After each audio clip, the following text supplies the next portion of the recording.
We did the impossible. But now it's going to get a lot harder because everything from now on is building the car and fixing it. Mat Armstrong was 10% away from finishing the impossible, and that 10% nearly destroyed everything. 90% done. 90% of the most controversial, most watched, most shocking supercar rebuild in YouTube history is complete. And everyone who has followed every chapter of this journey is finally allowing themselves to believe that the finish line is real, that the car is actually going to make it, that Mat Armstrong is actually going to pull off the thing that Bugatti said could not be pulled off outside their network. 90% done. And then the final 10% arrived. And everything changed. Everything. Because the final 10% of a Bugatti Chiron Per Sport rebuild is not like the final 10% of anything else. It is not tidying up loose ends. It is not cosmetic finishing and a final clean, and a drive down the road confirm everything works. The final 10% of this specific car, in this specific situation, with this specific history, is where the hardest problems were always waiting, where the questions that could not be answered until everything else was in place finally had to be faced. And what those questions revealed when they finally surfaced changed the entire story in ways that nobody, not Mat Armstrong, not his team, not his audience of millions, saw coming. Let that land for just a moment, because the emotional journey of this rebuild has been unlike anything Mat Armstrong's channel has ever produced. The audience has followed every episode of this project has been through everything. The initial assessment and the scale of the damage, the VIN lock and the parts refusal and the CEO's statement, the sourcing battles and the structure discoveries and the radiator controversy and the airbag debate, the moments of genuine progress and the moments where new problems emerge from solved ones, the months of work and the thousands of hours and the financial commitment that kept growing beyond every original estimate, all of it leading to this. 90% complete, the finish line visible. And then the final 10% arrived and said, not so fast. Not yet, because there is still something this rebuild has not shown you. Something it has been saving for the end.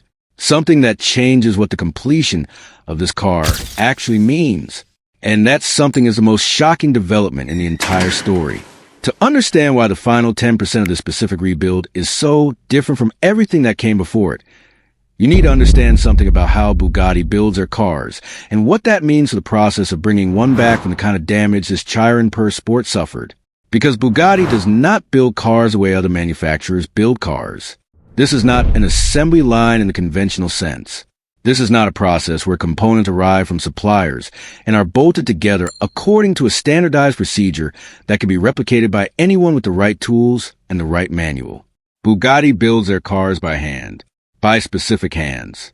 Hands that have spent years learning the tolerances and the procedures and the calibrations that make a Chiron work the way a Chiron is supposed to work. And those hands, those specific people with that specific knowledge, work in Motium. They do not work in Leicester. And the final 10% of a Bugatti rebuild is where that distinction matters most. Because the final 10% is where everything comes together. Where systems that have been repaired and replaced and recalibrated individually have to function as a single integrated whole, where the Ford turbocharged 16-cylinder engine that produces nearly 1,500 horsepower has to breathe and fire and manage its own complexity without any of the factory calibration support that Bugatti's engineers provide when a car leaves their facility for the first time, where the 7-speed dual-clutch gearbox has to talk to the engine management system and the traction control and the torque vectoring, and the air suspension, and every other system in a car so electronically complex that it has more computing power than most small businesses. Getting all of those systems to communicate correctly, to recognize each other, to work together in the seamless, invisible way that makes a Bugatti feel like a Bugatti rather than an extraordinarily expensive collection of components is the final challenge. And it is the hardest challenge. And it is a challenge that the final 10% of this rebuild placed at Mat Armstrong's feet in a way that stopped the workshop and silenced the team and created a moment of genuine uncertainty that even the most optimistic members of his audience had to sit with and feel. But here is what nobody knew when that moment arrived. Here is the detail that makes the final 10% story so much more than just a technical challenge narrative. The electronic systems in the specific Bugatti Chiron Per Sport had been carrying a problem, not a new problem. Not a problem created by the rebuild process. an old problem, a problem that was present before the car was ever crashed, a problem that existed somewhere in the car's electronic architecture during its previous ownership, hidden under normal operating conditions, invisible until the rebuild process stripped everything back to fundamentals, and the diagnostic work that followed revealed a fault pattern that should not have existed in a car of this specification, a ghost in the machine, a legacy of the car's history that the rebuild process had not created but had exposed, and exposing it, understanding it, and deciding what to do about it changed everything about the final chapter of the story. Mat Armstrong's response to this discovery was the response of someone who has spent years learning that transparency is not just an ethical choice, but a practical one. He put on camera immediately. No delay, no consideration of how to frame it in a way that was more comfortable. Just the truth. There's a problem in this car's electronics that we did not put there. It was already there, and we are going to show you exactly what it is and exactly what we're going to do about it. And the audience, the millions of people who had invested months of their attention and their genuine emotional energy in this build, responded in a way that demonstrated exactly why that transparency is so powerful. They did not panic. They did not turn on Mat Armstrong or question his competence or suggest the build was compromised. They doubled down. They engaged more deeply. They brought their own knowledge and their own questions and their own investment in the outcome to the problem. Because that is what trust produces, not blind faith, active, engaged, collaborative belief in the person who has consistently earned it. Now, let us talk about what the electronic fault actually meant for the rebuild in practical terms.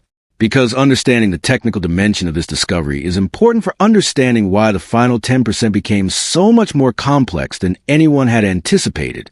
Modern Bugatti vehicles operate on a network of control modules that are not just individually programmed, but collectively calibrated. Each module knows about the others. Each system's behavior is shaped by its awareness of the entire network it is part of. And when one element of that network carries a fault, the fault does not stay contained within that element. It propagates. It creates anomalies in systems that appear unrelated. It generates diagnostic codes that point in directions that are misleading because the root cause is somewhere else. Chasing electronic faults in a system, this complex is not a linear process. It is a process of elimination that requires patience, expertise, and the willingness to be wrong multiple times before being right once. And that process, unfolding in real time with the camera running, became one of the most genuinely educational sequences Mat Armstrong's channel has ever produced. The specialists who were brought in at this stage of the rebuild represent a dimension of the automotive world that most people never see. Because diagnosing electrical faults at this level, in systems as proprietary with the specific history this car carried, is not something that general automotive diagnostics expertise can address. It requires people who have spent their careers specifically in the world of ultra-high-end European hypercars. People whose knowledge base is narrow, but whose depth within that narrow field is extraordinary. Finding those people, convincing them to engage with a project that the manufacturer had publicly opposed, and then integrating their expertise into a workshop process that was already under enormous public scrutiny, was itself a challenge that tested Mat Armstrong's network and his persuasive ability in ways that the physical rebuild had not. But he found them. He always finds them, because the reputation built through the Chiron and the Urus and the Veyron, and every project before them has created a gravitational pull that draws the right people toward the work when the work needs them most. And here is where the story takes its next shocking turn. Because when the specialist diagnostic work was complete, when the full picture of the electronic fault had been mapped and understood, and its origins traced back through the car's history, what emerged was not just a technical finding. It was a story about the specific car and what had happened to it before the crash that destroyed it. A story that nobody involved in any stage of the car's public journey, not FX Alex G, not the auction house, not the initial assessment, had ever revealed. A story hidden in fault codes and calibration records and the digital memory of systems that have been running quietly in the background, recording everything since long before the car became famous. And that story, when Mat Armstrong shared with his audience, created a moment of genuine collective astonishment that the comment section of that video captured perfectly, because it reframed everything. It changed the context of the entire rebuild, and it raised questions about the car's history that are still being discussed in automotive communities everywhere. Now, let us address the question that everyone following this rebuild has been asking since the electronic fault was discovered. The question of whether it can be fixed, whether the ghost in the machine can be exorcised, whether the final 10% of this build can reach its conclusion with the car in the condition it deserves to be in. And the answer to that question is the answer that Mat Armstrong has given to every seemingly impossible question this project has presented. Not a simple yes or no, not a reassurance or a guarantee, but a commitment to keep working, keep diagnosing, keep applying every resource available, keep being honest about progress and setbacks, and keep the camera running through all of it, because that is the promise he made to his audience at the beginning of this build and at the beginning of every build before it. Not that it will be easy, not that it will go according to plan, but that he will not stop until it is done. The physical completion work that ran alongside the electronic diagnosis during this final phase was extraordinary in its own right, because the 90% that had already been achieved represented months of work that deserved the finishing it received. The paint on this car, after everything the rebuild process demanded of every surface, was brought to a standard that turned heads in a workshop full of people who see extraordinary work regularly. The interior, reconstructed from a cabin that airbag deployment and water damage had left in a condition that made the exterior damage look minor by comparison, came together in a way that honored what a Bugatti interior is supposed to be. Alcantara and leather and carbon fiber, and technology integrated with the kind of care and precision that the car deserved regardless of everything that had happened to it. And through every stage of that finishing work, the electronic diagnosis continued in parallel. Two battles running simultaneously, one visible and tactile, and satisfying the immediate, concrete way that physical progress always is. One invisible and frustrating and maddeningly abstract in the way that electronic diagnosis always is. Both of them essential, both of them demanding everything the team had. But here is what nobody outside the workshop knew was happening during this period. Here is the detail that only emerges now that the full story can be told. Mat Armstrong was having conversations, not for the camera, not for the audience,